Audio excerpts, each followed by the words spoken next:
White people rejoice. Miss Universe is white, blonde hair, blue eyes, Barbie-esque, and everyone is excited about it. Everyone is thrilled that the white woman is back. This was a couple days ago, I guess, whatever it was, this past weekend that the Miss Universe pageant took place. I'm not that big of a fan of the Miss Universe pageant. I'm surprised we even have Miss Universe pageants. Didn't we get rid of that with our whole woke thing about how we can't objectify women and have them on a stage walking around in dresses, evening gowns, and bathing suits and answering questions to see if they're intelligent enough to actually represent the universe? I thought we got past that. Let's talk about it. We're gonna get into it. This episode of the Time to Talk podcast, I want to talk about Miss Universe and her whiteness and what that means for the world of white people and black people and my Latinos and everybody, and how we're all gonna deal with this, because as Eric Trump said, they're back. They're gonna take over, and this is a great thing for the white man and for the white women. Let's talk about it. Time to Talk podcast. Welcome to the Time to Talk podcast. I am your host, Charles, and if you've not subscribed yet, hit that subscribe button. I truly appreciate that when you do that. We are growing the channel. We're new. Been here about 2 months, a little under 4,000 subscribers. We're trying to grow to 10, 50,000 by the end of November for the holiday. So join me on this journey as we ramp up to success. All right, but let's talk about Miss Universe now. So the obvious elephant in the room, the thing, right, is the idea that Donald Trump Jr. actually made that tweet, right, regarding this, right, which basically reads, biological and objectively attractive women are allowed to win beauty pageants again. We are so back. Now, on a lot of levels, this is clearly just, I mean, first of all, I don't think a biological, non-biological woman has ever not won Miss Universe, right? And objectively attractive, that's, I mean, you're basically suggesting that all the Latinas and all the other, and the Asians and whoever else, my beautiful black sisters who have previously won, that they're not objectively, I don't know. I don't know how to, I'm not trying to read too much into it, but at the same point, I'm just like, dude, right? Like, did it have to go there? Now, I do think Miss Universe is freaking gorgeous. Miss Denmark. Victoria, whatever, I forget her name, Victoria Thievig.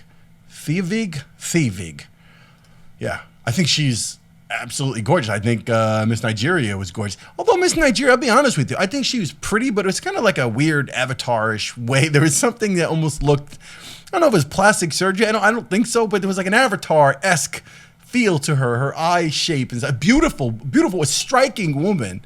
Just something about, I don't know if it was a nose, I don't know if she had any nose work or whatever, but her eyes and the way she looked, there was something kind of alien about it, which again could be very, very attractive for some people. But let's get more to the point. Let's talk more about the whiteness thing and about what is this all about, right? What is this about? Well, first of all, I don't have a problem with Miss Universe again, the fact that we have a Miss Universe pageant is what it is. Beauty pageants are still a thing. Okay, great. The fact that she's an incredibly gorgeous white woman, I could care less. Is she Charlize Theron? No, she's not Charlize Theron. I got a thing for Charlize Theron. Sorry. Even my wife knows about it, so it's not a big deal. But the fact that she's a white woman, I'm gonna keep it real right now can I say real? I'm gonna keep it very real right now for people. And I actually have a bit of an issue with the overcorrection of things. All right, the overcorrection. We have the overcorrection in the Me Too movement. We have the overcorrection when it comes to beauty standards, and we have the overcorrection when it comes to like this inclusivity when it comes to race. Right, and I'm gonna break that down in a second. But here's the thing: the Me Too movement. There were a whole lot of men. Obvious examples, Harvey Weinstein, right? Who deserved what they had coming, right? These guys were despicable individuals that were using their power and their money to basically take advantage of, abuse, and coerce women into situations that were beneficial to them. And they were offering favors and things and whatever. And a lot of them were just straight up, rapists, and they were just terrible human beings. With that whole net, though, got swept up a lot of other people who may have looked at a female the wrong way, or one day asked a woman to go to dinner with him. And then all of a sudden he became swept up in the Me Too movement and was losing his job. Did you ask Carol in Human Resources on a date one night? Yeah, we've been talking for months. Well, she's feeling threatened by you and you're fired, Bob. Like, that's what happened, right? Overcorrection. A ton of people got swept up that did not need to get swept up in that. It got to the point where you couldn't say, you know, somebody says, hey, nice dress. Oh, wow, you look great today. I feel threatened by you. You're rapey. You're a predator. Really?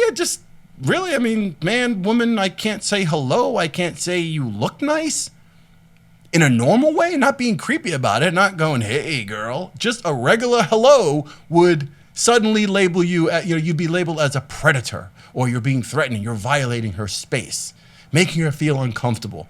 So I think that while there was a certain amount of justice that needed to take place, there was an overcorrection. Same thing when it comes to beauty standards, right? We have this whole thing where we needed to include everybody, right? So the modeling industry took a hit when it comes to that, because it's like, all right, no longer can you be a certain size and a certain height and a certain look. We can do everything. Anyone can be a model, which I don't necessarily have a problem with, but at the same point, I kind of do. It's an industry. It's a particular standard. There's a particular way they do things. Now, did it need correcting? Yes. Did fashion in itself, the entire industry is a mess. I mean, you ever see some of these fashion shows with like hefty bags on their ears coming out and, oh, it's fashion, and all these people making a big deal over some of the dumbest superficial shit of all time?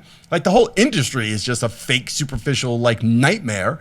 So unless you're in the industry, right, like, it's just, to us, to normal people, it's absurd, right? But we had to allow everybody in. So if Elite or Ford models, Wilhelmina, take your pick, DNA models, whatever it was, well, we've got to include big girls and this kind of girl and that kind of girl. And I kind of have a slight issue with that. I mean, I think the beauty standards should have been broadened, but then we got to the point where it was no longer okay to let people know that they were obese or that you were heavy or you needed to lose weight. It became a situation to suggest that your obesity might be causing you health problems. So we went the exact opposite direction. We went 180 degrees, and we started telling little girls that it's okay to be overweight.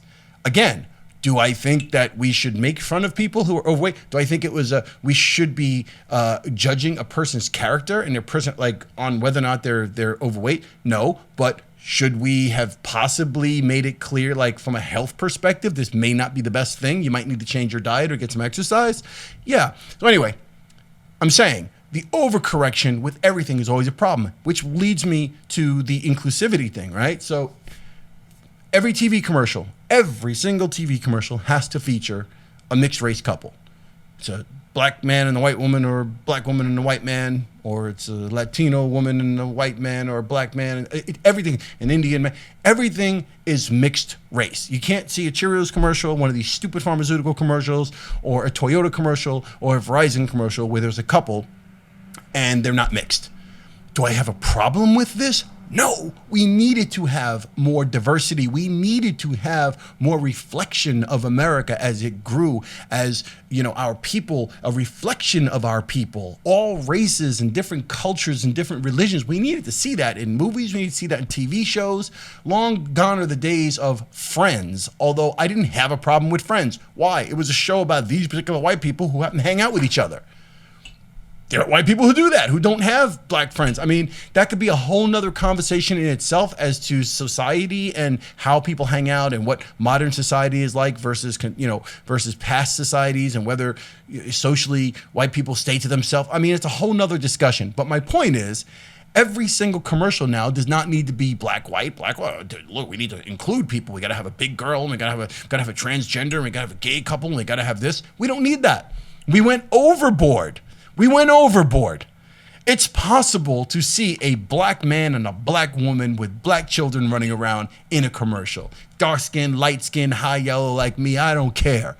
Put a black couple. There are black people who marry black people and they have kids. We should see that. Latinos, we should see the Latino and the Latina together with their Latin children running around. Mijo and mija running around. right? Should we not see that? Should we see the white couple, the white man and the white woman together with their white children running around with the blonde hair? I don't have a problem with that. Not every single commercial has to be of color. It doesn't. And that's not going to affect us. We have much broader issues and things to worry about as Black people in America or minorities in America. There's far more things for us to be fighting for and causes for us to take up and for things for us to really put our efforts into beyond whether or not television land and advertising is reflecting us in every single commercial.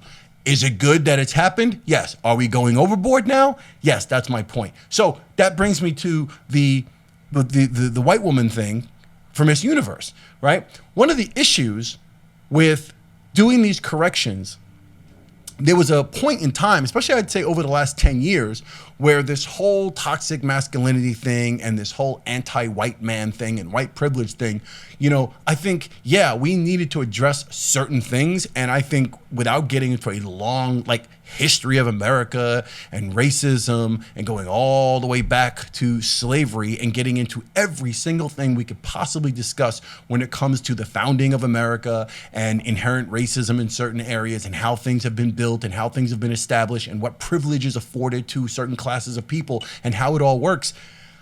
The one thing I do want to say is that I think attacking every white man as a problem is, again, part of an overcorrection that doesn't necessarily serve the interests of the very people that the things we're looking to fix. That doesn't fix anything for us. That just basically creates a certain amount of resentment and attack on the white man. So what is the white man going to do? Feel threatened by, well, wait a minute, everything is anti-white now. So they're going to go the other direction. And I think that is the root of Donald Trump Jr.'s tweet. It has a certain racism. It has a certain sense of we are feeling proud and strong and we're back. We're fighting against something. And we don't need that. We don't need to attack each other and then feel threatened by one another. It's just counterproductive. It does not serve any good.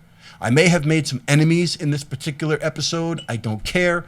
Talk to me in the comments. If I've said something that was not clear or for some reason you want to misconstrue my words, feel free to do so. However, in conclusion, I just feel that sometimes the overcorrection thing is a problem. And I think the fact that we can have white Miss Universe at all, right? We have a white Miss Universe. We can have white women idolized. We can have black women idolized, Latinos. Television shows don't all need to be super inclusive. Every single movie does not need to include an Indian woman, a large black woman from the South, an Indian woman, and a transgender and a gay in the cast. We don't need that. If Goodfellas was made, we had one black person in Goodfellas, Samuel L. Jackson, who played Stax.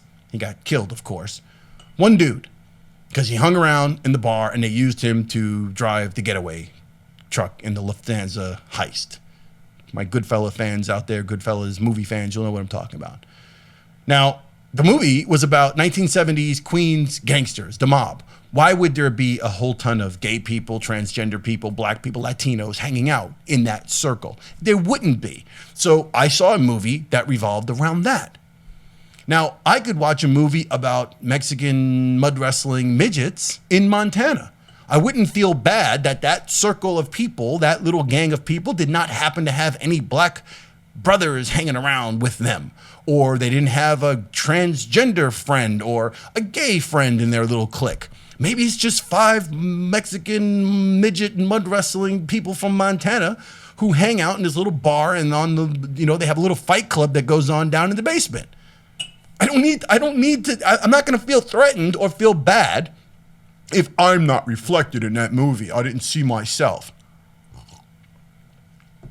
Look, folks, I'm glad that Miss Universe is a white woman. I don't have any problem with it. I don't think anyone should. I think Nigeria was fine. I liked Miss Thailand. I like Miss Mexico as well.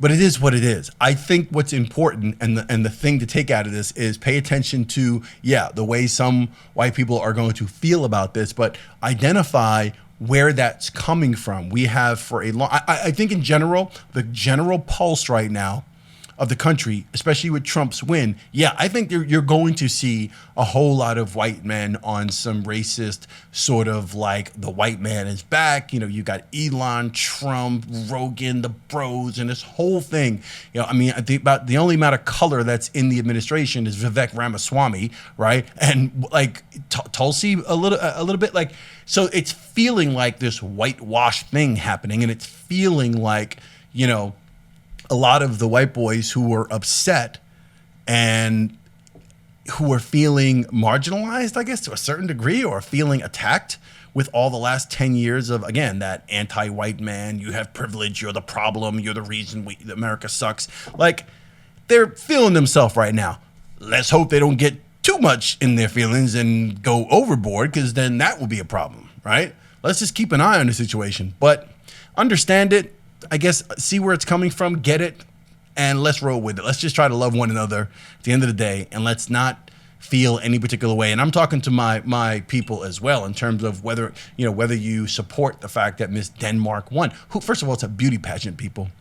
It's a beauty pageant. It's not that serious, right? It's a beauty pageant, right? But support, look at, hey, she won. There are beautiful white women. There are beautiful black women, beautiful Asian women. Just That's it. Time to Talk podcast. I don't know if this episode was serious or not serious enough or too serious at times, and it got a little racial for a second, but I hope, hopefully you understand my point on this. Again, I think the Trump tweet was blah. Okay, it was slightly white boy being a little whatever, but it is what it is. All right, Time to Talk podcast. Subscribe if you not yet have subscribed. I truly appreciate that. The people who have joined me so far, I appreciate you. And when you comment, I really appreciate that. So leave your comments below. Let me know what you think. Who do you think should have won? Did you have a favorite? What do you think about beauty contests? Is it a big deal? What do you think about this whole white versus that and inclusivity and all those things and everything I talked about? What do you think? Let me know in the comments below. I truly appreciate that. And do not forget to hit the like button on the way out. That helps everything in such a major way. I will see you on the next Time to Talk podcast. Peace.